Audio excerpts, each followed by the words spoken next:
ate the best fried fish I think I've ever made in my life yesterday. It looked Perfect. amazing. Welcome to Book Club for Movies, everybody, for the week of May 18th. I'm Ryan Miller, and it's Nightfish. Matt Amberg. Does he carry a swordfish as his weapon? Like, Oh, I like it. yeah, he's a very ichthoid-based crime fighter. Now the question is, though, do I keep in the previous that references why I even said that, or do we just keep going? Definitely keep going. On Book Club for Movies, where we choose one movie a week, we talk about it. Then we skip that. We watch it. You're right. Sorry. And then we do other things. We watch it first, and then we talk about it, and we invite you to do the same somewhere in there, and then we don't do that. Yeah, because instead we decide, hey, we talk about a lot of movies, but there's other forms of entertainment, mostly TV. Yeah, what about TV? What about That's it? what people say. Yeah. What about it? We get asked all the time. What about TV? We're just being constantly bombarded with the question. Well, Like, we get it, emails, TV, question mark? exclamation point? Yeah, it's upside down. It's in Spanish. Televisión? So we're going to do one of those again. Television volleyball, as we VB. call it. Yeah. Because one of us starts with one, the other then does another, and so on until we pretend there's a score and or somebody wins, which I think we forgot once, but never again. You've been winning. I think you're on a roll. Is it here. really? Yeah, you've won the last 4 of these, I think. Well, I'll tell you what. I'm so confident in my game today that I'm going to let you start. Wow. Okay. And I'm going to start for you because we both watched it. I'm just going to kind of disqualify it by throwing it out there right out of the gate. Okay. Tiger King. Tiger King. You watched it first. You sent me a whole bunch of texts in the watching of it. Yeah. If I had to guess. Okay. It was during where every episode we'd watch, you got a text message every day. Every episode? No. There were several moments. At least one per episode Okay, is what I'm okay. saying. And this was before it broke on the internet, or maybe as it was breaking, but definitely before I saw the explosion on the internet and everywhere else. The whole thing is just lunacy. So this is why you're starting. There is nothing that can be said about the Tiger King documentary more than what has already been said, and the fact that I legitimately, every single person in that documentary, with the exception of 3 of the handlers maybe, are just garbage humans. All of them are bad people. All of them. But what a terrific show filled with incredibly well-edited quotes. Dude. And you will never find a better quote than and finding out the edit later on was kind of it was almost disappointing to know I think that I'm about to find out right now. That there's disappointment in that when Saf gets her arm bitten off, they show a clip of Joe and he says probably the most famous line in the show, "I'm never going to financially recover from this." But that didn't happen directly after. The way it's edited, it makes it look like she got her arm bitten. He immediately said it. Oh. She got her arm bit off. They did a whole bunch of stuff. She got taken, or he got I should say Saf got taken to the hospital. He comes back and then he said it, and it was just really cleverly edited. Disappointing, though. Joe Exotic seems like the type of person that might let that drop anyways, willy-nilly, just any time. Sure. I bet he said that several times, and that they just gave us one that was closer to that point. It might have been, yeah. He's never going to financially recover. Yes. Sleeper hit of the movie. I didn't know that was the best line, and you said it to me 3 times in different occasions now, and I'm like, that is the best one. It's say true. It because it really fits no situation I'm ever in, but I love it. We were so Beth's birthday was this weekend, and here's the excitement. You know what she wanted for her birthday? Okay. Dirt and plants. So, oh boy, you are quarantining, aren't you? Boy, am I ever. So we had dirt delivered, and I'm filling up the bin with dirt and taking it to the back, and we also got our bees installed last weekend, so we have to kind of time all of this now because quarantining so hard. Because I got a farm. Because what else are you gonna do? What else are you gonna do? So and this was all planned well before the bees, or well before the quarantine. But oh sure. But the bees are in a place where we also like, and she knew this. She's not concerned about the gardening function. Your weapons are useless against them.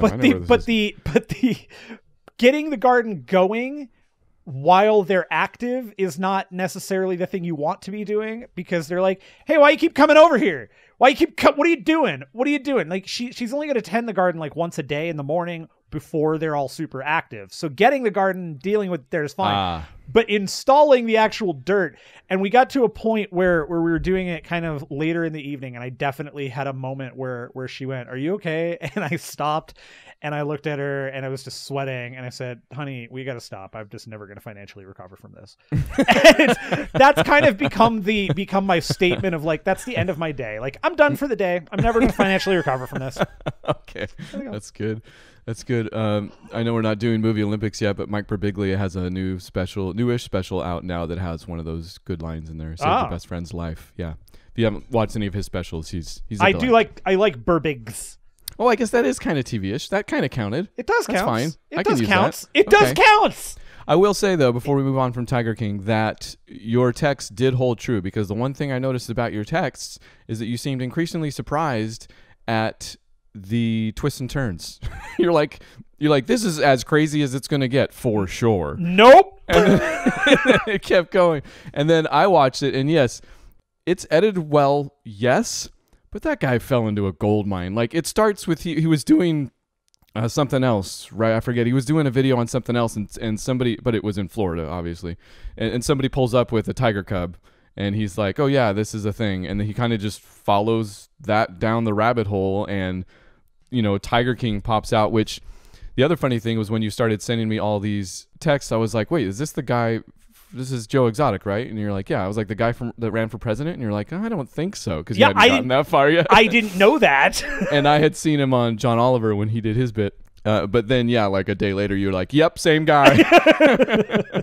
I was mistaken. And the whole thing is just that, like, one after another. You think nothing else could happen, and this guy fell into such a gold mine that he doesn't need to tell you all of it. He doesn't even need to front load it, because some of these documentaries will start, and it starts with Joe in prison, so something went down, but they'll start with kind of that big thing, and then you'll spend the rest of the series waiting for it. What was the other? There's Making a Murderer does this a little bit. Sure. Other Netflix stuff, but Tiger King doesn't have to do that. He's like, what if we just give you the craziest thing this time, and then it's going to get crazier the next time, right. And then guess what else we found out? This thing, it just keeps going, and then he's in jail, and you think it's over. And it never ends. Going. Oh, jeez. Okay. So here's my the only, like, again, the terrific documentary, and keep in mind that this is I think that it's important for people to recognize that this is not a documentary, in my opinion, that was made necessarily without an intention to have, like, they definitely, to me, tried to make Joe look a little bit better than he is, and I think they tried to paint Carol Baskin to look worse than she is, keeping in mind that they are both not good people. Like, none of these people involved, outside of the handler, like Saf kind of had their head on straight, and there's the one handler who was just super funny, because he kind of though, right? Because she loves Joe Exotic. She got her arm bitten off, like this, that, and the other, and she was still defending Joe Exotic to the end. Yeah. Well, she's not dead, but they've got Saf has their thing, and then there's the other guy that also still worked there that I thought was super funny. That he has. Dude, my other favorite line in the show was them coming up to him and asking him, and I cannot remember the guy's name.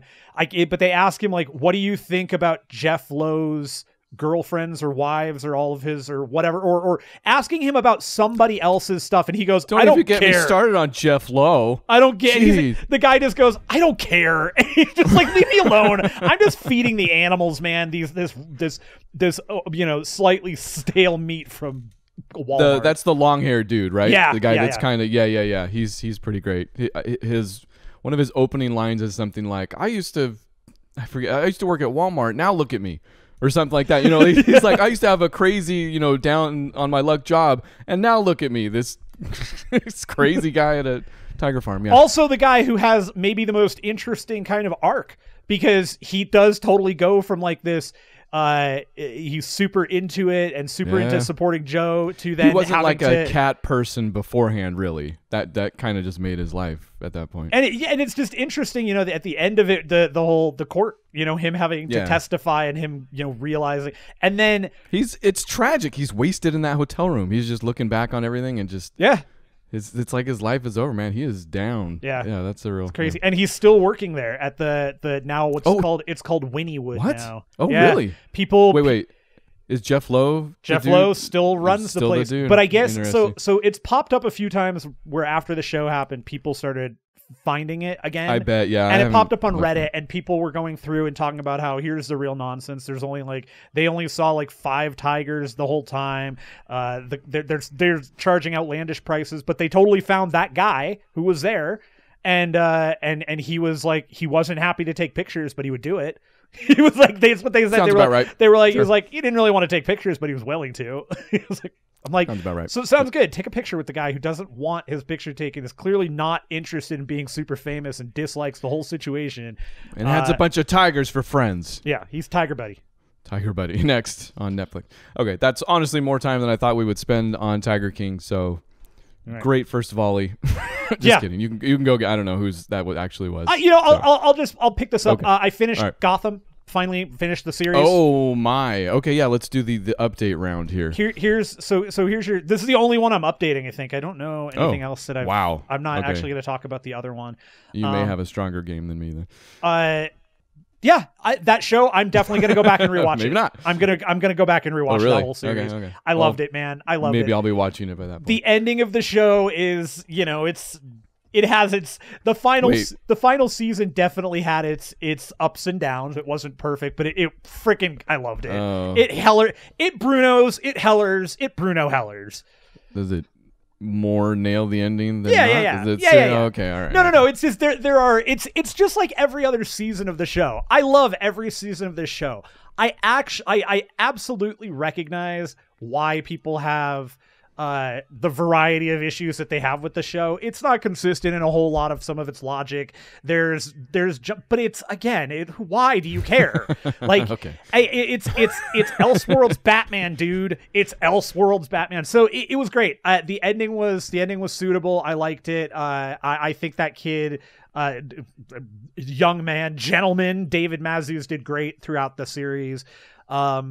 There's a little bit of a dip with some of the characters disappearing towards the end of the show because they left.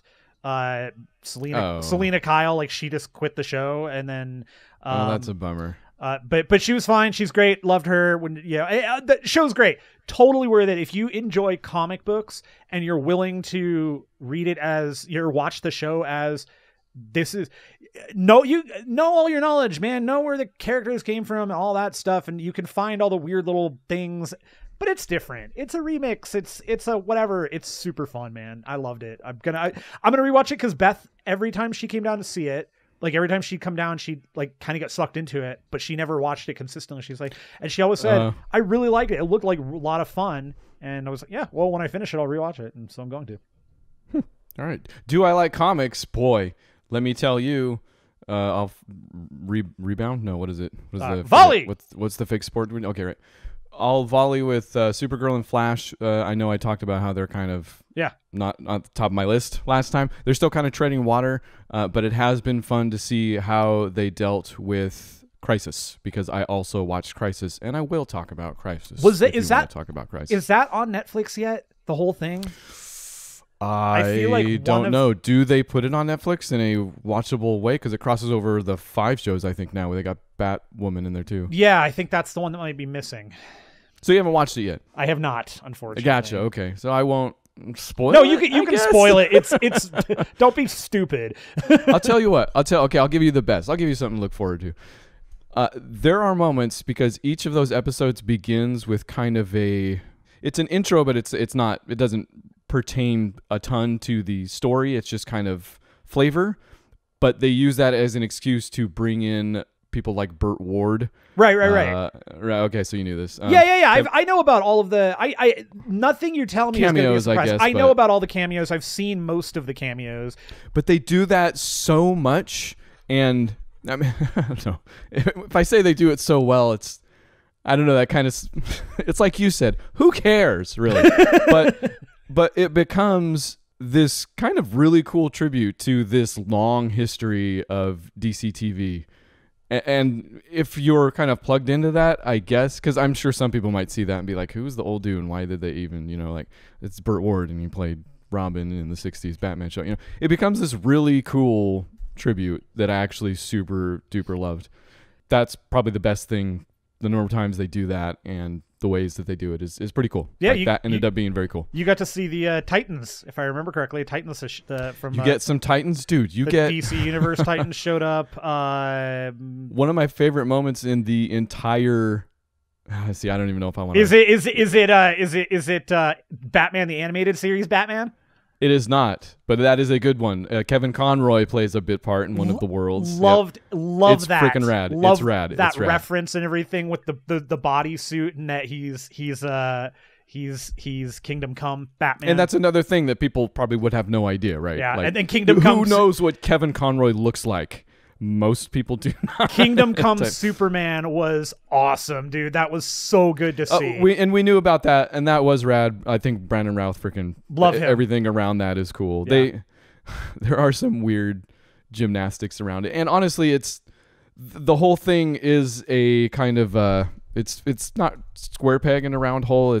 If you put it the other way, it's like round peg in a square hole, because that still fits, but it looks a little weird. Maybe the corners are funny. Because they take this, because they are dealing with the classic Crisis storyline for the most part. Actually, I haven't read any of the other, I haven't read Infinite Crisis and stuff like that, so I don't know how much or if they're pulling from any of that stuff. Do you know?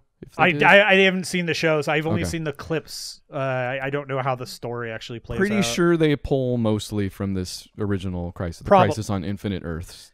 And they're taking some of the characters they already have in that DC universe, and they are giving them spots. Do you know what happens with Green Arrow? Yeah. He becomes Spectre. Yes. Okay. Which I'm okay with, but I always I am actually a big Spectre fan from the comics. Exactly. Yeah. Spectre, the new actor shows up and he's like, I'm Spectre, and I'm like, whoa, rad. And then they make Green Arrow Spectre after that. I'm like, oh, that yeah. I wanted Jim Corrigan. I wanted the. But that's cool. It's you know what? It is. Yeah. I dig that, because Stephen Amell is, maybe not the best actor in the world, but dude, that guy gives 100% to that character every time he does it. Seems like a cool dude. Yeah. He loves that stuff. So if they can use him and keep him coming back into the DC universe, because Spectre can, that would be pretty rad. Yeah. And but what was your favorite scene? I cut you off. I was just gonna tell you. No. I'll just tell you it's a Flash moment. Did you hear about that at all? Oh, with Ezra Miller. Yeah. That was great. So, yeah. I love that. By the way, we're gonna spoil all these TV shows. This Crisis is old, I guess. All of this is old. Well, no. All right, that's true. I got something that's brand new, literally brand new, as in it came out less than 12 hours ago. Oh, okay. Well, Crisis was definitely worth a watch. I ended up having a lot of fun. There are Deus Ex Machina moments that I think come out of that round peg square hole approach, sure, which is still kind of fun, because you like to see what overall, again, who cares, right? They do a good job. It's amazing that ended up, and they ended up in a TV show somehow, right? That it became a project in some way still. And in a way, it's a perfect culmination too, because a lot of what I've loved about these new DC TV shows is that they do respect the history. They bring in Dean Cain, they bring in John Wesley Shipp, stuff like that. Yeah. Who also, no, Dean Cain does not show up. Actually, nope. But Tom Welling sure does. And they killed his character, actually. Oh yeah, that's yes, actually Smallville Superman shows up. I think So Dean Cain may have burned those bridges by becoming a kind of crazy right-wing nutbar. Oh, great! Super. He's got some real awful opinions about things, but loved Tom Welling. The Tom Welling bit was awesome. I never watched Smallville, but it was he played that part perfectly. So here's actually I'm lying.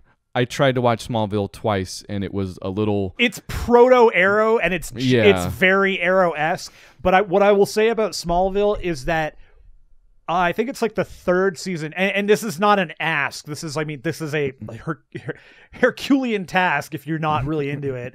I think it's the third or fourth season where they start kind of really expanding and opening. Like they kind of got a feel for it. Yeah, a lot of shows you actually get to a point where like Dr. Fate shows up with the full-on mask. Why'd you have to tell me that? You get the Wonder Twins show up. Oh dang! I think I know what your new one is. The Wonder Twins. Sorry. Go. No. Yeah. It's you get a bunch, and that's just a small amount. You get a ton of care. Hawkman shows up. It's what kept happening is I kept seeing trailers for it and being like, "Whoa, this looks rad!" And then I would start watching it, and I've referred to this before, and it happened. I think the most with this show. I'd get CW'd by it, and it would be like teen drama, and I'd be like, "Oh, like where was this stuff?" And I think it probably was later season stuff because I would always see those trailers and then go back and start season one and be like, I don't know. It takes getting him kind of out of high school stuff. Like he gets like right past it, I think. Like it's like the first 3 seasons they deal a lot of that high schooly drama type thing, and it grows, it gets better. But it's still... It gets better, everybody. It gets better. That's what I tell myself. Okay, what's your... Keep it going. You got the Keeping it going. We'll stick with superheroes. I recently have picked up, and I'm almost finished with the series because I have a problem. X-Men animated series. Oh, okay. I feel like you mentioned this. I don't know. I think I didn't mention it on the last TVVB, but I mentioned maybe wanting to watch it. Yeah, that show is so good. And I remember I was talking to Beth about this because I mentioned it like in passing. It was like, hey, let's go downstairs, watch X-Men the animated series. And she actually said, okay. And I went, what? And she goes, and she started like, she knows the theme song. It was great. And then let me guess, you guys ended up nowhere near the TV. No, we definitely sat down with the TV and Taco Bell. Oh, okay. Yeah, it was definitely nowhere near anywhere else. It was Taco Bell TV. That show, man, totally. I watched that and I realize more now, of course, as I'm older, like just how adult that cartoon was, man. Same thing with animated Batman, but this one was like really touching on those social things. Like it really focused on and hit those X-Men things, the mutant functions, the racism, the bigotry, all that stuff. Really? It totally touches on that stuff, man. It focuses on that really hard. The whole first... I watched it. I didn't remember it The first 2 episodes are completely about them hunting Jubilee and hunting the X-Men, and the whole first 4 episodes, Beast is in prison and he refuses to leave, and it's all about him going to like making the point that mutants are not bad just because we're mutants. Like I'm actually halfway through. I tried to show it to my daughter to get her into it because recently I've been showing her so many comic book movies and didn't quite click. Like I feel like she might, if she had to, go and watch it herself someday, but not yet. So I love it, man. It still holds up, and I remember the feeling of as a kid being so excited to see the next episode, like getting home to watch the next episode. Who's going to be on this time? Like, am I going to get to see Nightcrawler this time? Am I going to get to see Colossus? That's true, right? Because they did so many characters and different little tiny arcs from the comics and stuff, and it's just great. Because animated series, I'm pretty sure was already out, or obviously out at the same time. But you already knew about Batman so much. Like you had already absorbed him. Like it wasn't surprising necessarily to see another Batman show, right? Speaking of Burt Ward in the 60s and all that. But when the X-Men cartoon happened, it was like the first of its kind, it felt like, right? Totally. I couldn't name another there X property, really. They were Marvel, but right. And there were cartoons that were in that vein, but nothing that was licensed that had the characters that you're going into a cartoon knowing, like right on the screen, there's Wolverine. It was amazing. And it's still like, as a fan of comics, as a fan of the cartoon, the voices are just great. The animation is everything I remember it. It's not, it's 90s animation, it's not perfect, but I will take, say what you will, but I'm almost universally going to take hand-drawn animation to computer generated, That is a huge hurdle for me nowadays when they're like, oh, this cartoon's really good. I mean, and I can still like them. Like Clone Wars kind of gets a pass, but yeah, no, if it's like, especially the Flash animated looking stuff, I'm like, okay, Yeah. it's got to be really good, I guess. But Yeah. And maybe I'm missing out on stuff, but whatever. The X-Men animated, and then I'll just tack this on because I don't have a ton to add. I don't actually have a ton to add to it because it's not, the season isn't over. It's like 8 episodes in now. But the second season of Harley Quinn animated series is going on. Oh yeah, you're done with that now? Then I'm not done with it. The series, season 2 isn't over yet. I finished season 1 a while back. Season 2 is still good. Same group of people. I guess they actually did like all 22. I think they did 22 episodes, and then DC didn't know if they were going to keep the show, so they cut the first season in half, and then they went, "Oh yeah, we really like it." So here you go. It's good. I like it. So you're watching the second half of the first season, technically. Yes. They technically call it season 2, so I mean, you argue who's technically right. Okay, so stay tuned. You'll finish that up, and we'll hear about holistic view of Harley Quinn, the animated series. I don't know the title. It's something. Yeah, it's just called Harley Quinn. Okay. So volley to you. Oh, good. I'll keep updating you. Remember how I was watching Angie Tribeca? I do. I'm completely caught up now. Season 4. I've got some bad news for you. Uh-oh. I don't know what happened to that show. Oh no. Yeah, I don't know if it changed hands. It must have changed hands. I don't know, but season 4, it's not even like a Naked Gun 3 turn, because you can watch Naked Gun 3 and be like, this is good, but it looks nothing like the first 2 in a way. Totally. It feels like a totally different movie. It does. Yeah. It does. Yeah. It's that, but then it's also not as good. Oh, that's a bummer. Yeah, it's a bummer. I wonder if that has to do with the fact that Carell himself, I don't know how hands-on he had been with the show, but that I stopped seeing his name, I feel like, on some of the producer credits on the earlier episodes, and I think it came back later. Again, I could have just easily looked this up, because it does appear to pick up towards the end of the season. There is a riff on National Treasure, I want to say second to last episode, where it starts to come back, and you're like, okay, where was this most of the... And maybe it's because they finally took something that they were spoofing, Yeah. Because it seems like they're trying, I don't know, it just becomes a different show, and it's not like a lot of the jokes don't land. That's a bummer. Yeah. Fair warning, I guess. All right.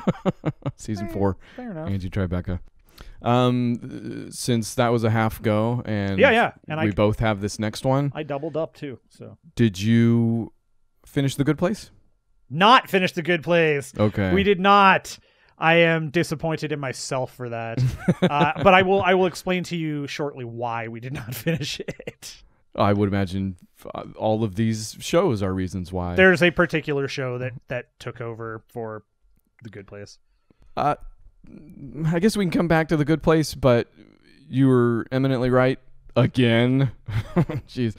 That show, I mean, we couldn't put it down, honestly. We watched several episodes every night, just mainlined that thing, and I honestly don't know what my problem was. I guess maybe it is a slow start. Like, once the end of that first season hits, it is what are they going to do next? How do you improve that? You can't do anything. Oh, wait, I'm wrong. Michael Schur can do everything perfect. Oh, yeah. No, he definitely can. And I would like to go back and watch the first season again, because I'm sure I'm missing I'm missing something. But when they start to tackle stuff like no ethical consumption under capitalism, essentially, because there's two sides to that show. One is they are, and yes, jokingly, coming up with a functional plan or system to the universe and the afterlife, right?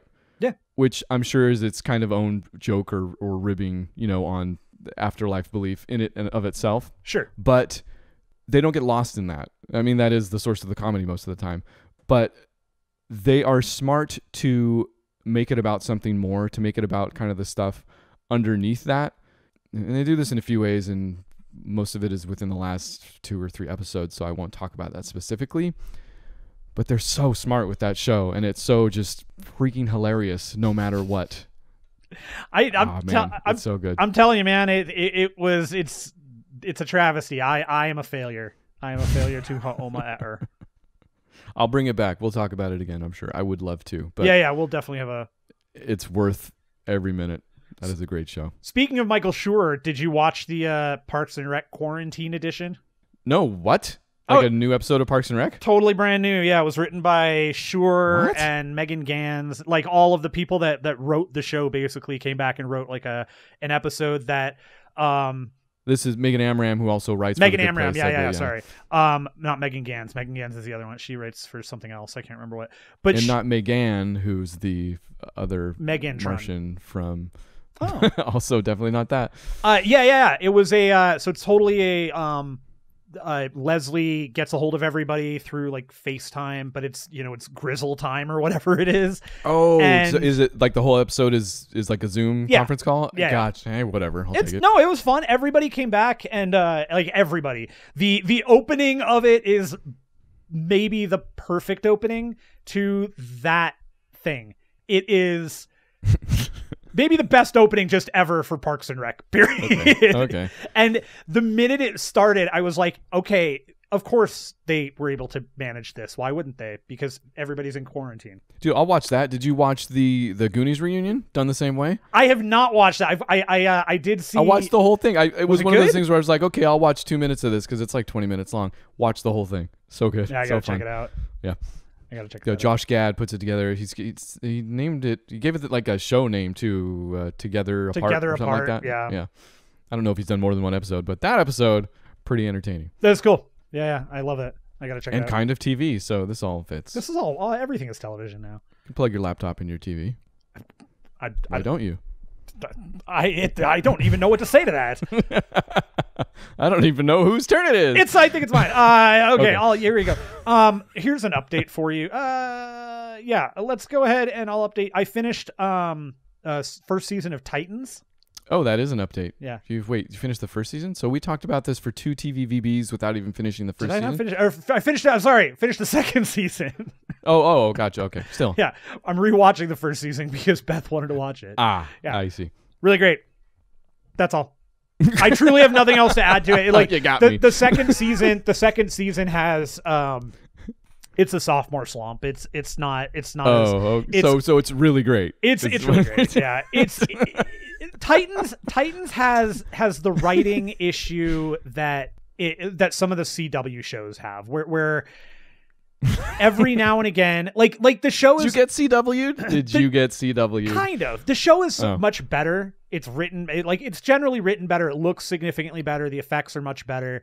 Like it's clearly got more money behind it, and. Which I love how web shows are getting that now. Yep. Like You we'll know talk what? about Picard maybe next, but it's nuts. Yeah, I gotta. Yeah, go ahead. Yeah. Didn't love that season ending, by the way, of Picard. We'll get there. I start strong, and then it just kind of slowly did that. Were you talking about Titans? or- Picard. No, Titans. Titans kind of just it does the ebb great. and flow thing of the CW thing. It's great. I love it. It's really great. Yeah, it's fun. It's cool. I really dig it. It's worth watching for sure. Who's the big bad? Is it still? It's a Deathstroke. Deathstroke. Do we stick with that? We always stick with it. Slade. Did Titans- you watch any Teen Titans Go? Titans. I haven't yet, actually. No, Titans. That movie. It's okay. It's all right. Oh wait, I think I talked about that movie on. Titans one of the season after 2 the is shows. Trigun. Is the kind of the like he's a big part of the bad because he's Never heard of him. he's Raven's dad. How many guns does he have? 3. And he's actually a Show. demon. It's Trigon, but Oh, sorry. How many guns does he have? 3. He's got to get up, got to get out. And he's got work to do. This show is really great. It's bad. All right, Picard. Picard. I finished it. You finished it. Obviously, you talked about the ending. Yeah, didn't love it. Before we get to the ending that we may or may not have loved, that Riker episode is everything I wanted it to be. I think it's Nepenthe is what they call it, which is where he lives now. Yeah. Me, who actually I wasn't going to bring this show into this show, but has started and is almost done with the first season of Star Trek: The Next Generation. Also, I just finished that recently. I All wasn't right. going to mention We will it talk about it. because I've never watched it. I never Yeah, watched. you've never watched it, but I've watched it numerous I times. freaking and cannot get enough of how great that show is. By the way, It's so I good. love every idiotic thing about it except Wesley. Oh, yeah. And here's the I don't jump on the here's hate my train for Wesley. here's the issue that I have with it begrudgingly is that in like half of the episodes he's right. They're just not listening to him. It's true. It's true. I had forgotten how often that is the thing in episodes where Wesley has the answer and shut up, Wesley. Yeah. You know, is basically. No, I'm surprised that, again, still talking about Star Trek: The Next Generation, how much the first season is hitting. Because last time I watched it, we didn't marathon it, but it was the only show we watched every day. The first season's a lot rougher than the rest. And I was expecting this time around to be like, yeah, it's a rough first season because we're showing it to my daughter this time around too. I'm jacked. I was expecting to be like, yeah, don't worry, it gets better. Pretty good anyways. And she's loving it anyways. She's like, she has no idea that it gets better. I'm like, all right, cool. Love we're in it. good shape. There's some Picard. Yeah. Nepenthe, that episode, the Riker episode, fantastic. Worth every minute, fantastic, does all the right things. It's really cool. Plays on your nostalgia in perfectly fine ways, I would say. Incredibly biasedly, but whatever. I think it's good. I think it's great. And honestly, the series up till then, also pretty good. Like it does also ebb and flow, but the look is gorgeous. Again, the conceit is still amazing. The whole AI and data link and all that. Data link. The link of data, as it were. Linking to data. All of that, super cool. Love the storyline, and I think for the most part, executed very, very, very, very well. Yeah. Except maybe that last episode. That last episode, man, they just stumbled there. It's not a total fall. Stumble. That's a good word. I have clunky. Yeah. The word I think that this can be like, I think that season 2 they can save it. I just don't understand, where did the Romulan guy disappear to? And they let him go too. Like, we're on a planet full of Datas now, who's like the strongest anywhere, and he got away. I'm like, oh, and you're watching him run away right now. Like, a lot of shows, like I see that a lot, honestly, and it always bugs me. But he just goes away. He's still going. Should we go after him? No, he's gone. I'm tired, man. Honestly, that is a big part of that final episode. I feel like they try to juggle a lot of things, and they're different threads from the season mostly, and they try to bring them all together in this final episode, and it ends up being more like somebody comes in, does their thing, and then you don't see him for the rest of the episode. And you're like, that's not... It's not satisfying. A satisfying conclusion. Yeah, no, they didn't really tie that together well. And apparently Patrick Stewart was a little bummed out, and he didn't outright say anything, but he was bummed out that he's not going to get to act with that guy again. And I can't remember his name. Not Freddie Highmore. The guy, the Romulan who disappears. He was bummed out because he wanted to act with him more. And he was like, yeah, he's just gone now. Don't really know. We're going to spoil Picard, a fairly new show, but he's not going to get to act with him again because Picard dies at the end of the show. Yeah. Right. Except, of course, there's still going to be a second season, and he's definitely not going to die at the end. He's going to come back. This is, oh man, you want to talk about what I hated about this most recent Flash series and any series that does it. It's all leading up to Crisis, and they know Flash is going to die because it's like a prophecy, or he has to die to it's part, like the Monitor tells him he has to die. Do you like... Okay. So my problem is, though, they spend that entire season of Flash leading up to Crisis, hand-wringing about how he's going to die. All the characters, how they're dealing with it, how they're coming to terms with it. And the whole time, he's not going to die. Like, that series isn't getting canceled. You probably would have heard about it. Grant Gustin isn't leaving, or it's obviously you don't leave your show. Like, they're wasting so much time in what are we going to do without Flash? When they're never going to be without Flash, I hate it. I'm like, this is wasted time. I don't want to watch this. And sure enough, Crisis comes and they solve that within the first episode or so. And Arrow takes his place because his show is over. Why not? That works out, I guess. But to waste all that time. So yes, I would be upset because they hand-wring a little bit about Picard's death there at the very end. Yeah. Which I was honestly expecting them to wriggle their way out of in some stupid way in that last episode. Like, because they have like a solve all, like of the androids gives them this little handheld thing and it's like, use your imagination. And they use that to magically fix their ship and stuff like that. I was expecting that to come in and them to be like zap. And he's like, oh, my brain tumor's gone. Which, by the way, he has an inoperable brain tumor in, like, that never would have been a thing in Next Generation. Like, there's no such thing as an inoperable brain tumor. I was going to say, like, that was also one of my big issues. Like, you're living in this future where this is definitely not an issue anymore. It's not a thing, yeah. So, whatever.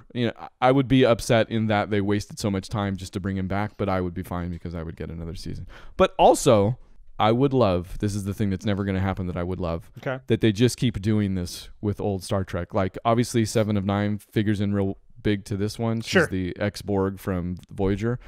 They want to do Star Trek 7, which they probably couldn't call it that, but, 7 of 9. They want to just keep doing shows that say Star Trek in the character name. We get a season of that. I'm down. Sure. That's cool. And all of them die at the end? Yeah, that's yeah. That would actually still be fine. I would, yeah, I'd be okay with it. Here's how they ended their lives, and I can't wait to find out.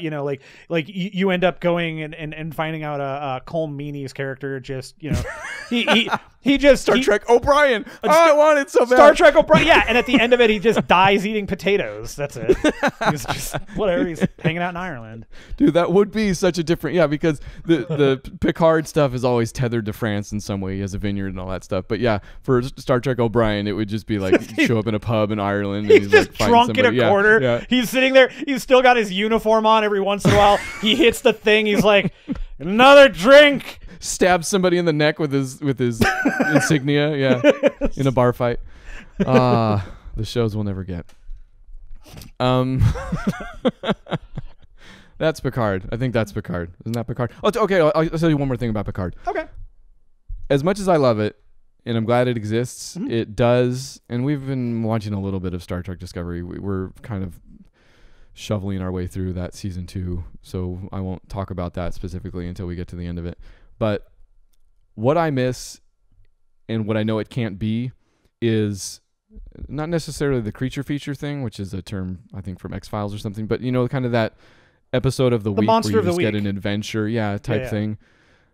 I know it can't be that, and honestly, I like this idea of long form Trek, picking a story and going with it. But sure, what it loses in that is a little bit of the utopia, like a little bit of the we've taken care of all the evil people for the most part, right? Now it's mostly about exploration. Yeah. I kind of miss that. Like, this isn't that. This is still very much a modern Trek, just like Star Trek Discovery is a modern Trek. Like, they need to reintroduce evil into the world in some way to kind of, dude, you're never going to have to do that. At no point are humans going to suddenly, until we're gone, evil will always be here. It's fine. And, I get I get it's reflective of the time. In this way, Star Trek The Next Generation is just about the most Reagan era show, or whatever Republican president was in at the time. Everybody's in massive debt and thinks Bush. they're millionaires. Whatever. Was... I get that we're not in that era anymore. We need a more realistic approach. We need a show that's not just cowboys racing across the galaxy. I get it, but I miss it. I kind of want cowboys racing across the galaxy. Yes, but I guess we are getting that. We will, I'm sure, finish Star Trek The Next Generation next week or sure. so. Fair enough. I don't, again, have no idea whose turn that was, who scored a point off of it, but I feel like it's probably your turn. All right, sure. Again, I don't know how this always happens. I feel like we're always going and then it's your turn. And yet somehow I still keep losing. That's my favorite part. I don't know. But the heavy hitters from here on out. That's all I got to say, though. Okay. So, well, I guess I can. I'll cross off Clone Wars. It's not much of a heavy hitter. It could be. It's fun. I like it though. I don't like. I'm still digging it. I'm almost through season 2. I think it's heavy. It's fun. I like it. Okay. I dig. I don't mind the animation. I like all the story. It's cool. But it's really great. Yeah, it's really great. So let's go to What We Do in the Shadows season 2. Also, season 1 was amazing. Right. Loved it. Loved season 1. Maybe one of the funniest TV shows on TV. Season 2 has Mark Hamill. It has Mark Hamill. Season 2 has definitely taken everything they did in the first season and they've played off of it further, which is great. There have definitely been a few jokes that are less my thing. I mean, which is weird to say. Not a ton, but some just haven't hit for me. Overall, though, I can just sit here and watch Matt Berry be the most cocksure, idiotic vampire. It's just fantastic between him and it's like he's good. He's so funny. All of them are great. I love the energy vampire is freaking hilarious to me. I like that he's suddenly at season 2, the drug dealer from Breaking Bad. Oh, Better Call Saul. Actually, no, maybe it's just Better Call He Saul. was in Better Call Saul. I don't remember him dealing. I just remember him hiring. That's the first time we see like Mike Ehrmantraut, and also he hires Mike Ehrmantraut, and he hires it is Better Call the Saul. guy from Yeah, that's right. Grand Theft Auto 5, Simon from Walking Dead, and then Mike Ehrmantraut beats the crap out of him. It's the very first episode. Yes. He's like, you don't need a gun. That's the energy vampire. Yeah, Mark Prosilva something. Oh, cool. Yeah. You know a name. Yeah, it was funny. That guy's funny. I love it because in the first season, he was an energy vampire that works off of kind of the basic concept of that they're just the most draining people to be around. Right. But then the second season, they up it by having him actively like he I don't remember what he calls it. He's like, I'm trying puns now. And he's like he walks by somebody in an office and how's it going?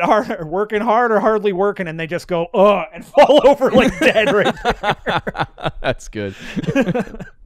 Dude, okay. I started watching that show, honestly, after your recommendation. And obviously I can tell it's one of the funniest things. It's really great. Honestly, I can tell. I found myself being a little tired with the format, kind of the mockumentary thing, that I've taken some time off since. And Sure. I'm halfway through the first episode and I'm like, I'm not sure this is right now. Check the movie. Watch the movie over the show. I'm sure it's it's Taika Waititi and it's nothing against the show, but and also, Taika Waititi and Jermaine Clement did the show. So is Taika involved? Yeah, I thought it was mostly Jermaine. Okay, yeah, they're both involved. It's their thing. It's good. It's good. It's not good. It's good. No, I need to come back at it when I'm ready. I got you. All right, volley.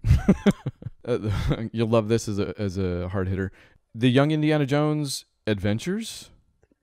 Yeah, see? Curveball. Okay, I'm trying to... It is Chronicles. You're right. Okay, it is Chronicles. So I'm like... What they did with the DVD release, and I could be wrong, I meant to look up a lot of this. Oh, did they stitch it together? They did. Because if you remember that show, which I do vaguely, I want to say they told several stories in different ways. Anyways, what they've done with the Indiana Jones Adventures DVD release, it appears that they've taken all that and just made them into entire stories. But now they're also movie length. So you get a bunch of feature length Young Indiana Jones movies. Ah, cool. What you get. Yeah. So. I always liked that show, and I liked the guy from House, wasn't it? Isn't he I don't Indiana think Jones? I've seen that episode yet. If I'm one episode in. No. Isn't he Indiana Jones?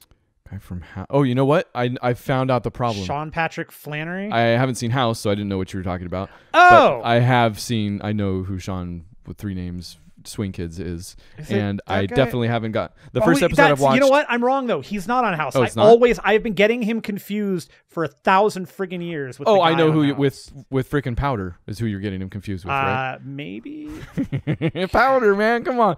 He's can't grow any hair. He's lightning for some reason. What the hell is his name? Powder is his name, man. Robert Sean Leonard. Yes. Bro, wait, isn't that the guy from Swing Kids? Maybe he's the kid. He's from Swing Kids and Dead Poets Society. Yeah. Oh, and the guy I'm talking about is from whatever. And the other guy. Either way, it's not River Phoenix. Yes. So none of us went that way. It was very odd. Anyhow. I am excited to watch more of that because of this approach, and they are just kind of all little Indiana Jones prequels that we can watch. Doesn't move quickly. I'll say that, but the budget is kind of surprising, especially for that time. Like the very first one, they're prancing about with Lawrence of Arabia. Sure. And, I want to say they location shot at the pyramids some and stuff like that. So it's pretty cool. And you get to see probably not as much fan service as you would like, which might be good, I guess. Like his dad's in it a bunch, and you keep expecting, like, I guess maybe even a stronger Scottish accent. Right. Either way, excited to watch more of that show and then talk about it on one of these sometime later. Awesome. I think. There's a little brown face in the first episode. There was also a really poorly made up Harrison Ford in the first episode. What, really? Yeah, he plays at the... Oh, I guess. See, it's re-edited, so I don't even know what the first episode is. The first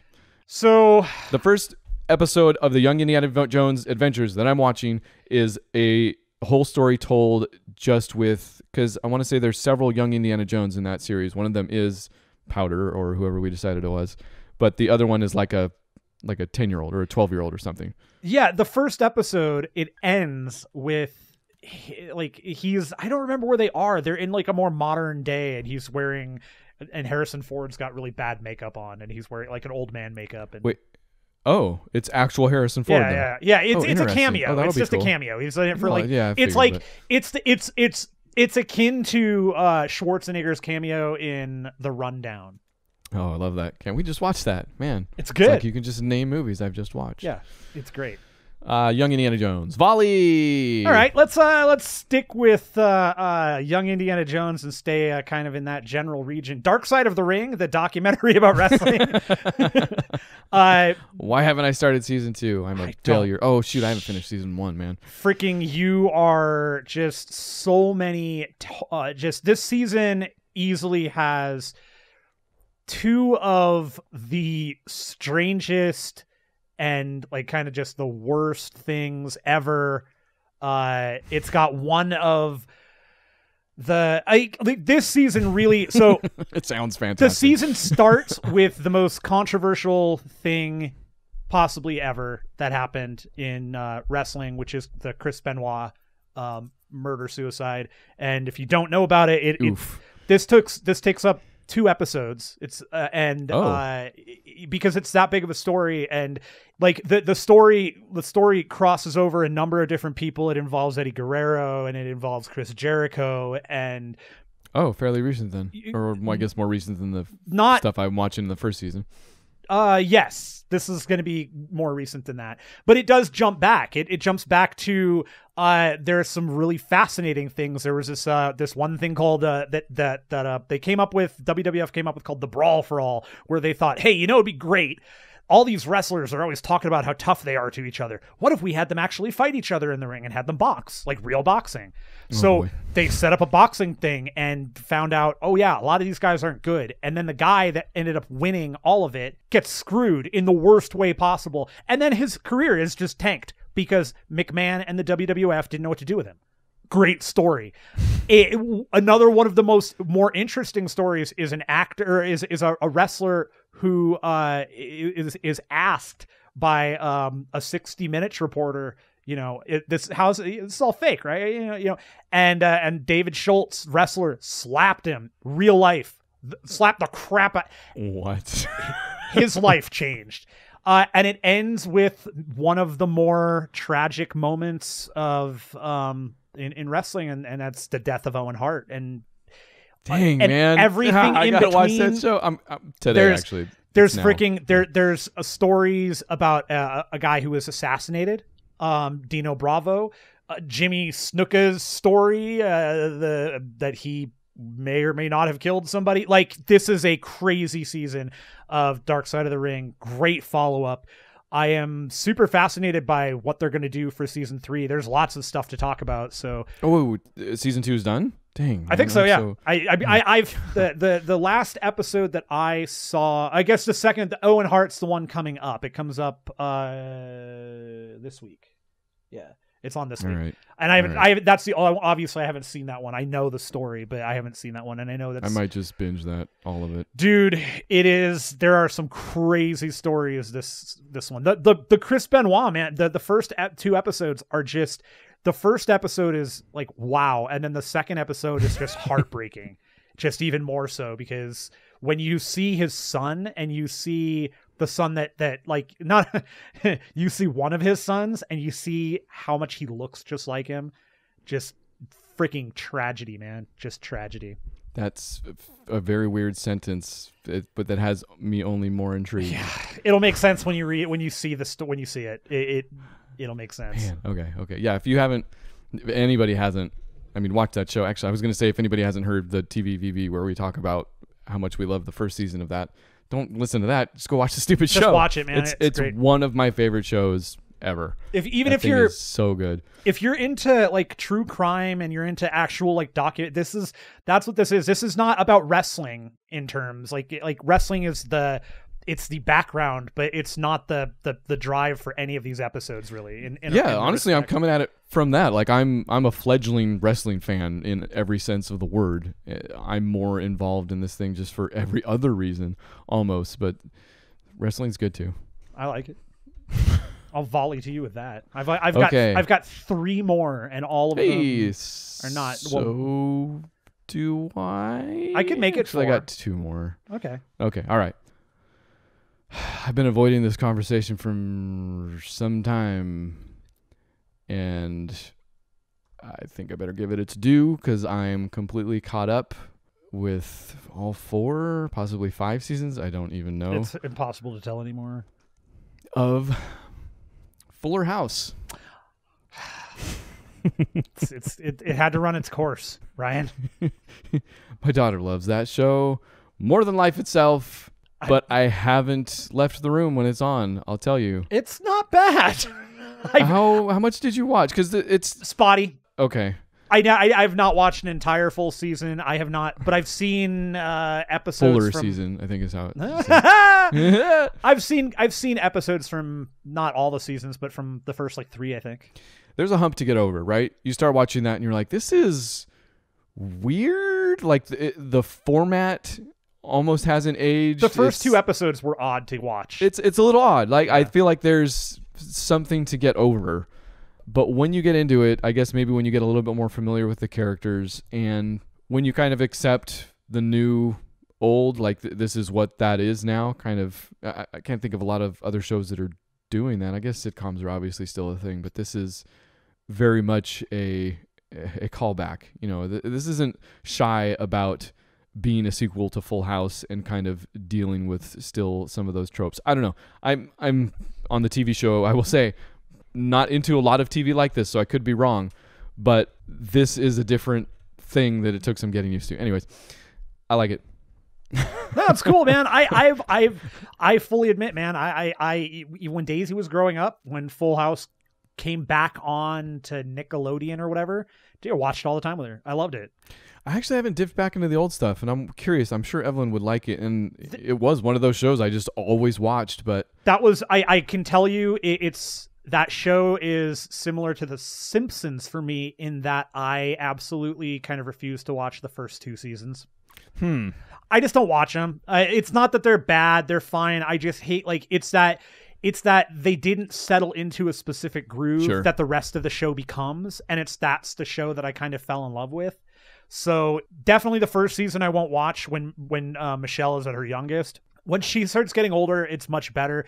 But that first season, I just can't do it. Huh? Yeah, I haven't returned to even know. But your kids say that. Yeah, your kids might like it. They might like seeing. Yeah, I'm sure they'd still like it. But yeah, Fuller House, man. It seems weird to say any of this about it, but the writing can be kind of sharp. Actually, it's just working in such a narrow field. I feel like that all of this couldn't be more subjective. You know, like you're gonna know within the first 5 minutes if you can get into this at all. Sure. You know? But it can be really strong. Like especially once you get into the character, there is a kind of joy about the actors and what they're doing and what they know they're doing that makes a lot just immediately forgivable and a lot more eminently watchable. Like, no, I love that. There are definitely movies and shows where it may not be the best quality thing, but the actors, you can see how much fun they're having and how into that they are, and that kind of supersedes everything else. You're just kind of, I'm into it, you know. And some of it might be dad jokes. Like that might be the best descriptor of the comedy from time to time. Which dad jokes kind of can't fail. Because either they're bad or they're bad, and so you laugh at them, you know? So, I don't know, but I'm having a lot of fun with that, so. That's awesome. That's weird and or a heavy hitter. A left field, maybe, that you didn't. A left field, as they say in the volleyball. I did not see that coming at all. Okay. All right. We have just finished up season 2. We are rolling into season 3 of Preacher. Oh, dang. I have the comic queued up, and I wanted so bad to have some of it read before we started this conversation, and I don't. I just can't. I can't. We have blown through that show very quickly. From when we started watching it, we fell off, and when we fell off, every show has fallen off due to the last show I'm going to talk about. And this one was also victim to it.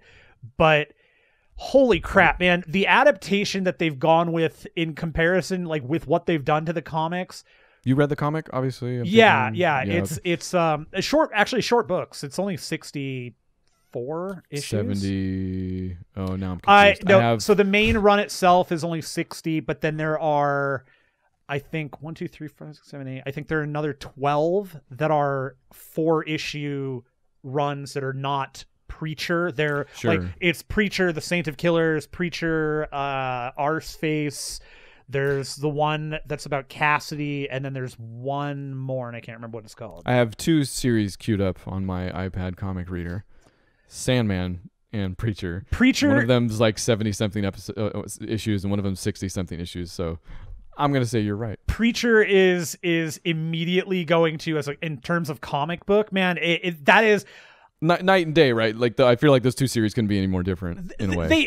No, for sure. Okay, so the way that the show is working, there's definitely love for the comic. The characters are pretty in line with the comic versions of the characters. The stories kind of have little titches here and there, but it's not 1-to-1 by any means. Okay, and right. to the point where the first season doesn't really happen in the comics. Like it does, but not a season. It's more loosely adapted than even The Walking Dead. Way more loosely adapted. Yeah. But also in the right way. All of the characters are great. Tulip, I love Tulip in the show. She is the biggest departure from the comics, by a significant margin. Everybody else is kind of on in line. Tulip they made her a lot stronger, a lot different. But Cassidy is by far, in a way, my favorite part of the show. I just loved him in the comics too. But they up the game in the show, man. He's so great. It's not the main guy, I'm guessing. Cassidy, not the Preacher. He's not the Preacher. Preacher's okay. Jesse Custer. Cassidy is his friend that is a vampire.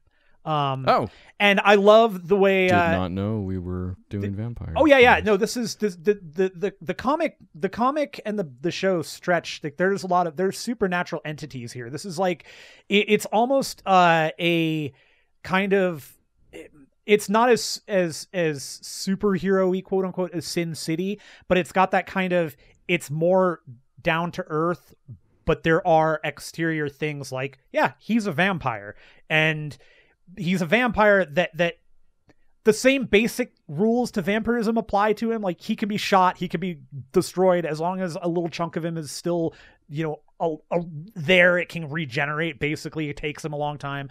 Okay. But he can also go out into the sun. He can't be like directly in it, but he can wear clothing and cover himself and go in the sun. We're like, apparently that's not possible. Dracula can't wear clothes and go into the sun for whatever reason.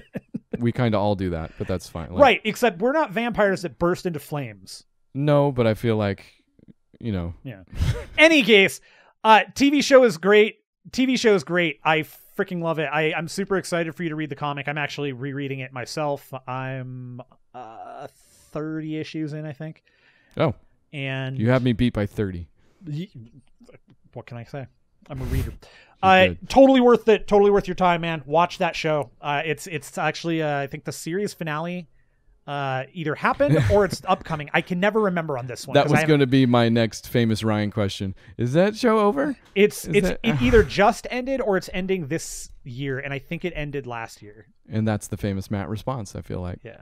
Is Gotham still going? No, I'm gonna kill you. My heaviest hitter, my leftist field, maybe it might be, I could have talked about earlier with the comic shows. We finally, after we finished Good Place, we needed another show. We finally finished Daredevil season 3. I'm so disappointed for a variety of reasons. Did you watch Daredevil season 3? Bullseye was so good.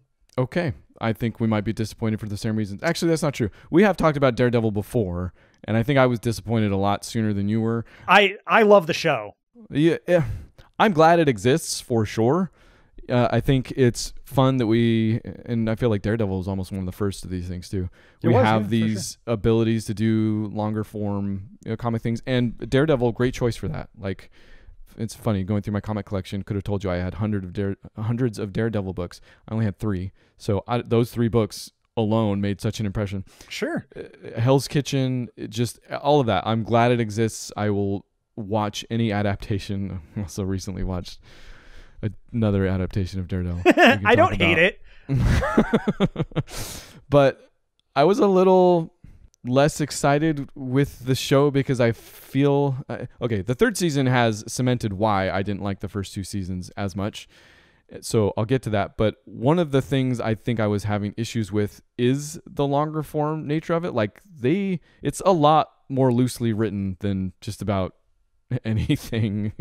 It's definitely got a plot and it knows where it wants to go and it's got its characters and its story, but it's not driven in a way. And if you're cool with that, you get some really good universe and world building and stuff, which, like I said, I'm glad that exists for Daredevil and Hell's Kitchen. But watching the third season, which is my favorite season of the entire show. Sure. I do think Bullseye, I think his entire arc, I think that actor, great. Fantastic. I loved it. I will take a Bullseye show from here on out. Yep. I don't know how much of that is pulled from the comics either, because one of my Daredevil issues does have Bullseye in it, thankfully, but I never knew anything about his backstory. And there is an entire Bullseye episode that deals like Fisk is actually walking around his penthouse as he kind of sees flashbacks into Bullseye's life, which is actually really cool. The way they use that is the way Fisk gets into his head after that. Love that episode. Might be my favorite episode of the whole season. Yeah. Might be my favorite episode of the whole show, actually. Yeah, actually, also. And he uses that to get Bullseye, who is this current FBI agent, to murder a ton of people in a room in Daredevil's costume, and then come back home. And I think it might not be till the episode after that, but we get this thing where he comes back from that massacre, sits down, listens to some of his self-help tapes, and then vacuums his apartment. Yeah. So we get Bullseye in Daredevil's costume, just bloodied as he vacuuming his apartment. It's just one of the best images of any show. But yeah, everything around Bullseye was super cool, I thought. What I now know brings that show down for me. I like the girl. I do. Karen is the freaking hardest part of the show, man. Dude. The hardest part of that show for me, and I'm so glad that you also said that, because I tried for so long. I'm like, no, because I don't know what it was. I think maybe I saw a tweet of hers or an interview or something. I was like, she seems really nice. She seems super cool, and she can't act in that show. I don't. But, I mean, the material she's given isn't great either. That's my problem. It's I don't know that it's her. It's the material, and it's the fact that every director. My biggest issue with her is for how strong and like intelligent she's supposed to be. She whines and complains all the time. Like the only facial expression she has is like furrowed brow and scared, like always worried, always nervous. And I get it. You know, like there was a point. She's had a hard life. We find out this season also in an episode that I wish wasn't in there at all. That also was the point where like, okay, I get it in the first season because she's the one that is pinning everything on Fisk, is trying to get Fisk put away. She's being hunted. Get it. The second season, that's pretty much over with. She's throwing herself into the lion's den with Frank and is constantly, again, not just not helpful in almost every respect. Yep. And then in the third season, again, she is legitimately a character that seems to exist in this show to cause strife between Matt and Foggy and Matt and her. Well, it's season 2 at least. She has a great part. Like she doesn't forget. She has a solid part in season 2 in that in her being the closest thing that Frank can connect to, and her using that with Punisher. Like that's great. Same thing. Actually, she was totally solid. Punisher in season 2? I think I've completely forgot. Yeah, and she's totally solid in the Punisher show. Like she was fine where she popped up there, but. Oy. But she's just not great. And in the Daredevil stuff, like she was the hardest thing for me to get past. Like she was definitely the worst.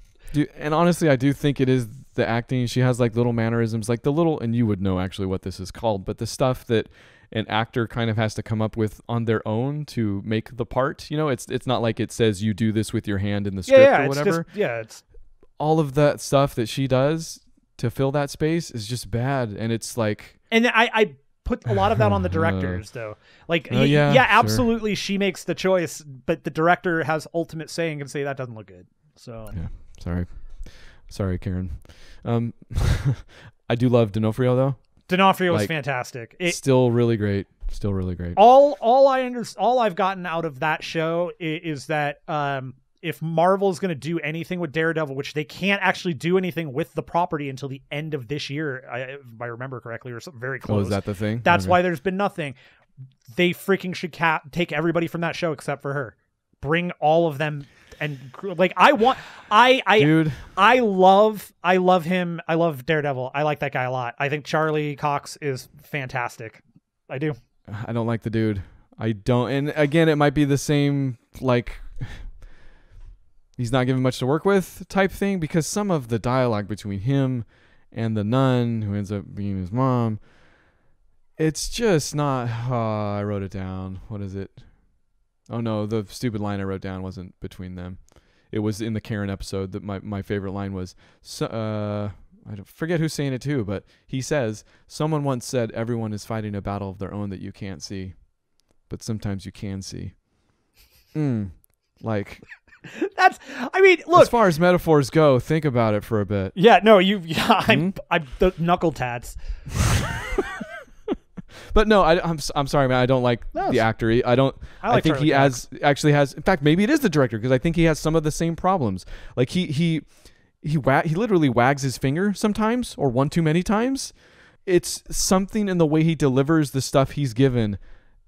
Actually, you know what? Direction would make a lot of sense. He's getting bad direction, man. I think a lot of the time. I think I personally think that's the crux of the issue with that show, is that the direction was not great. Huh. I mean, I know there's several different directors for different episodes, but that is interesting. But there are lots of times when he's great. I mean, the choreography's still great, and in what he executes of that, he's good in it. Like, I mean, I legitimately like him. I liked him in The Defenders. I like him, but I saw a clip of him from Jessica Jones and remember thinking, he seems like he might be better in that show than Daredevil. Wow, this directing could be important. Yeah, maybe possibly. Some of it's still writing. Like, I don't care. Like, oh sure, yeah. There are clunky moments to that story. There are bad bits of dialogue in that show. Stuff that you should think about that they could maybe forget about if they didn't still show it. Like, there in the like climax of the entire thing where Daredevil is fighting Fisk and has him bent over a barrel finally with, I forget whatever plan he came up with. I think it has to do with Vanessa again, because Fisk, wants to spare Vanessa no matter what. So I believe that's it. Anyway, Daredevil makes the threat, and then Vanessa has to come in to say, yes, we need to do this. And Daredevil basically just takes a knee. In the background, you can still see him taking a knee, he's not doing any, like, you remove him from the scene at the very least, so I don't have to see him and wonder why you didn't think he needed something to do in this moment. But no, just takes a knee, sits there in the back. This is after he's yelled at the top of his lung. It's just clunky, man. That's the stuff that there's definitely some elevates there. A piece. Yeah, sure. Yeah. Anyway, overall, still happy it exists, but I think I figured out that's why I'm just not as into that show as a lot. But I did like the third season and that Bullseye stuff. I'll take it. It's all I'll take the entire series for that Bullseye stuff. That's all you're gonna get. Yeah, also that probably. That's, I think, my heaviest hit. You've got me, sir. I've got two more. Oh boy, I've lost already. One of them will be fast. The other one will be the one. So you watched The Matrix this week too? Yeah, I did actually. I didn't. Did you really? No. I did. Oh, did you like it? I did. So did my daughter. Wouldn't you love a Matrix movie, but from the different perspectives of other characters? Like, I want a Matrix prequel of Cypher. I want to know how he got to the point where he's so. You just want a Joy Pants movie. Yeah, but okay. But think about it. How does he get to the point where he is so jaded by like all of this that he's like, I just don't even want to know anymore. He's Joy Pants. That's how they're like. We need a guy that's got to play this role. It's like, oh, that's Joy Pants. It's Joey Pants. All right. So, TV show just came out today, Monday. It came out Monday midnight. Monday. This is the one. This is definitely probably the one. DC program. Yes. I've looked for this thing. Where did you watch it? It's on the internet. Maybe I didn't look at the right time. You did not look at the right site. Is it? I forget even. Is it a web show? I think it's actually a DC Universe show. Wait. So it's not actually, a web. No, it's not a web show. I think it's a DC Universe show. But I thought it was going to be on CW. I think it's going to be on CW. What day did it air? Actually, it literally did not air. It's because it's DC Universe. What day was it released? Today. It was released okay. That's why I've been today. looking for it before it came out. That's my problem. It literally was released at midnight. I downloaded it this morning. I'm sorry. Right. I got it this morning.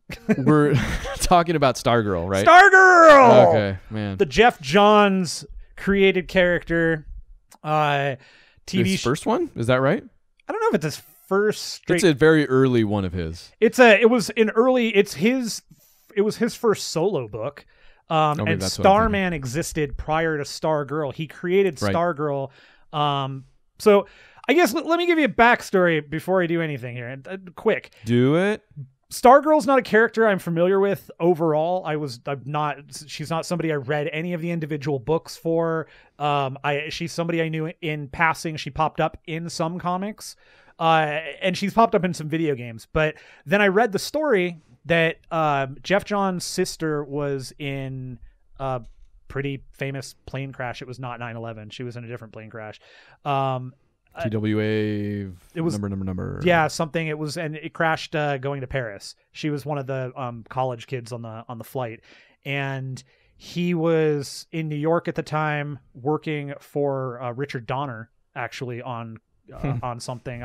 He cold called Richard Donner and said, "Hey, I want a job." And Richard Donner said, "Okay." So he flew him out. He flew him out to New York.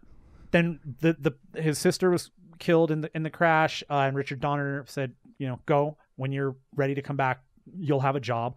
He left for like a year, came back, ended up working on Conspiracy Theory.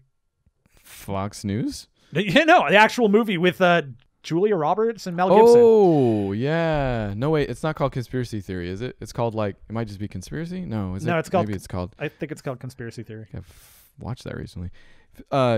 Continue. Anyways, and during the time he was also writing and doing stuff, and he was working with DC, and he ended up creating the character and basing her completely off of his sister, who looks like her, kind of has her attitude and all that stuff. And that's super, I love that story. It's a sad story, but I love that was his kind of outlet and his way to memorialize his sister into this great character. And saw the previews. The show looked kind of fun, looked CWE, and I'm into that. So. Not in a bad way, but and before we move on from what you just shared, that's coming from a letter that he wrote. Yeah. It was just a thing that he wrote. He kind of gave background on the character not too long ago. It was right before the show released. Who did he send that? Did he send it to the producers? Or it was sent to. I think it was sent to. Somebody at the studio, and then the studio asked if they could release it, and he said, "Go ahead, I don't care." Okay, yeah. That honestly, I'm with you. Nothing. Well, I'm less with you. Nothing was on my radar until you sent me that, and I was like, okay, it's such a heartfelt letter. Yeah, it's like if you can give me that for anything, I will watch it. Somebody who's like, this is something that I believed in. This is why I did it, and now I'm back to make an adaptation. Oh yeah, because I know I'm gonna watch, good or bad, somebody's, and this is probably bad to say because I know a lot of people put their heart and soul into projects, but something that I know somebody is putting their heart and soul into, oh yeah, I'm gonna show up for that for sure. And this is speaks to me because it's a comic book thing too, and so it's like that, bad. It's a huge thing. But so the show was developed by him. He's running it with Greg Berlanti and Guggenheim. Also, that's the other thing. Jeff Johns appears to be more at the helm than in this. Berlanti's the guy that's over. He's the DC TV dude, right? Berlanti and Guggenheim both, and they both have lots of I like them both. I think they're doing everything they can do with what they have. Mm-hmm. And I think that this is a show he's got a little more behind it. So the writing is definitely more Jeff Johns. You definitely, if you are familiar with him, you'll the dialogue is gonna, it's Jeff Johnsy. So the trailer, you could feel it in the trailer. It's and I admit, I like Jeff Johns. He's not the best writer in the world. He's by far not the worst. He's a good writer. He's not, yeah, he's not the deepest writer is what I would say. No, not which at all. Is fine. I think he's a bit of a popcorn guy. A great idea, man. I think he's got lots going for him. And the writing here is that it's very popcorny. It's very, there's some clunk there, but overall, man, by far the best of those shows. Acting, the girl playing Stargirl, holy crap, dude! Like, we don't have a new best comic book TV show, do we? We do. Based on one episode, man. That was got to get one every week. Well, no. We're talking CW TV. Like in terms of best comic book TV. I don't know that anything's ever going to beat Watchmen, man. That was just unreal. Oh, okay. But this is great. Right off the bat, you get an amazing, great introduction to the Justice Society, getting the crap kicked out of them. Joel McHale, right? Joel McHale is Starman, which it's super fun. He's fine. He's only in the show for 2-3 minutes, whatever, pick a number. Direction. A little Joel McHale goes a long way. He's actually the way it's very much a Joel McHale thing too. When he's dying, because again, it's the opening sequence. He dies and he tells Luke Wilson, who plays Pat Dugan, who is in the comics Stripe, a giant robot that is basically Stargirl's, not her sidekick, bodyguard, but kind of, and not even bodyguard. He's stepdad, and he's trying to keep tabs on her. That's kind of what that's the gig. But there's totally that Joel McHale acerbic. As he's dying, he tells Pat Dugan, like, you were a really good friend. The Justice Society has to continue on. Somebody's got to take over the cosmic staff, but not you. It's not. That's in the trailer. Yeah, it's not you at all, though. Not you. Somebody, definitely not you. But the rest of the show, it follows. There's a very high school aspect to it because she's a high schooler, so you get that. And all of those kids are fine. So far, it's high schooly. She's great though, man. I dig her. She's really she comes out of the gate stronger than any of the other actors have come out of the gate for their respective character. The effects on the show they're definitely a step up from your CW stuff. Consistent too. They look, just from the trailer again, they look pretty darn good. Overall, man, it was a fun show. I totally was smiling throughout the show. At the end of it, I told Beth, I was like, you're going to have to watch this because you're going to dig it. Okay.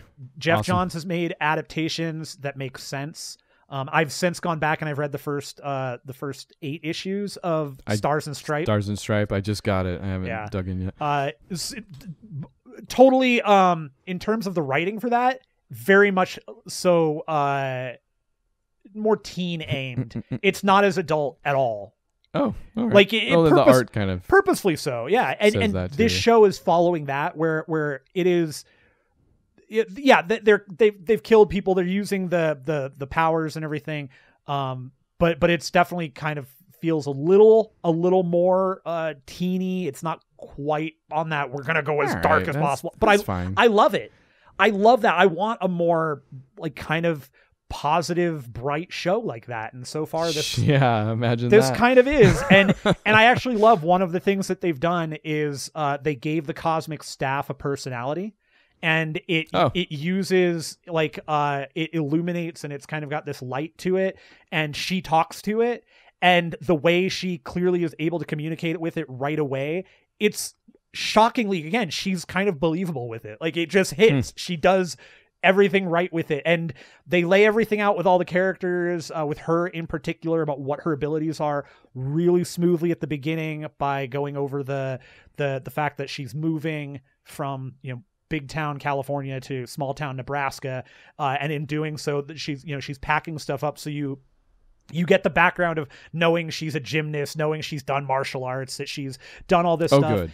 And, well, I mean, that's what his sister did. It though. helps. So No, that's fine. And people- you could also just give her the magic staff. I'll be all right. Yeah, except this is way more interesting, and there's reasoning Yes, behind it okay. being more interesting. So All right. totally worth it. I love it. I can't wait to see how the rest of the season goes. Next TVVB, we will be talking about that season in its entirety, I'm sure. Hopefully, yeah. The final show I have, the big hitter. This is I fumbled the ball. This is you scoring the point and winning the game. I cannot recommend this show to you enough. This is just top to bottom, man. Titans. Wow. Unfreaking believable. Killing Eve. Oh, never heard of it. Yeah, you're going to regret every part of your life until you watch it because it's a BBC show. Okay, so my wife has seen it. Written and created by Phoebe Waller-Bridge. It stars Sandra Oh and Jodie Comer. And the show revolves around Sandra Oh being a cop, basically, that kind of gets pulled into a off-the-books detective search situation to find an assassin named Villanelle. And I'm into it. And the show becomes not only becomes a cat and mouse, but it becomes a kind of a cat and cat thing when they end up they communicate. How does that even work? They communicate with each other and they're going back and forth with each other. And Villanelle is a psychopath in every respect, but Jodie Comer is freaking great. Has some hilarious like the show actually has laugh out loud moments while being desperately seriously. It's totally a serious show without being overly serious. Like, it's not self-serious in that wrong way. We've done our Daredevil minute. You can talk about Killing Eve. The Daredevil or the Daredevils. The show totally has there's a through line of comedy to it. There's definitely black comedy to it, and I just can't. Sandra Oh and Jodie Comer together, like that is sold, man. Completely that is sold. Insane. The chemistry between those two when they are on screen together, which is not often, you just don't see it. You don't see it. You don't see that kind of chemistry. I cannot. 3 seasons. Each season, I think, is only 8 episodes or something. Yeah, watch it. Okay. Wait. Is it done? The third season. Still going. No, it's still going. Okay. The third season is actually just ended last night, Sunday night. And then they're going into a 4th season, but I think the 4th season is actually going to be the last. These are based off of a book or books. Great. Those again. Thankfully the author and Phoebe Waller-Bridge have both they're not a 1-to-1. They're not really that close. Are you completely caught up, like all the way through the 3rd season? No, we gotcha. we just finished the 2nd season. Gotcha. Okay. And yeah, that show took over everything. Cool. Yeah. That's the reason we do this, is so each of us gets more things added to our list of things we have to watch. So in a way, we're both winners, but I think you're the actual winner. So congratulations. You've done it again, and/or the first time. I don't know. I finally won one. On television volleyball. So that's that. That is that. I know we talked about doing Heather's next week, and I didn't get a chance to watch it, which is fine. I could always watch it within the next week. But I've got a starting point for Movie Olympics. Yeah. Be still your heart. Hold on. Okay. I went to my wife, and I said, I need a movie starting point. And she said 2 things. She said, you stopped doing your video game podcast?